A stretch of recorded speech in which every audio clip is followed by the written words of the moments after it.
आज दापोलीमध्ये तणावाचं वातावरण निर्माण झालं होतं, मात्र प्रशासनाच्या अलर्टमुळे आज संपूर्ण वातावरण शांत झालेलं आहे.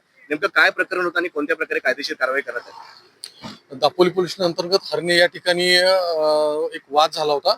त्यामध्ये 307 अंतर्गत गुन्हा दाखल करण्यात आलेला आहे आणि यातील आरोपी देखील आम्ही ताब्यात घेतलेले आहेत. त्यामुळे नागरिकांना आव्हान आहे की कुणीही या ठिकाणी अफवा पसरू नये किंवा अफवेवर विश्वास ठेवू नये. या ठिकाणी अत्यंत शांतता आहे, कुठलाही कायदा सुव्यवस्था प्रश्न या ठिकाणी नाही. Thank you sir. यहाँ दापोली में हरने गांव में एक ऑफेंस रजिस्टर हुआ था। उसमें कुछ एक्यूज थे, तो हमने इसमें से कुछ एक्यूज हमने कब्जे में लिए है और आगे की कार्रवाई शुरू है। सभी नागरिकों को मेरे आह्वान है कि अब कौन से भी गलत न्यूज़ पे विश्वास मत रखिए। यहाँ पूरा नियंत्रण है और शांतता सुव्यवस्था है। Thank you sir, thank you so much sir.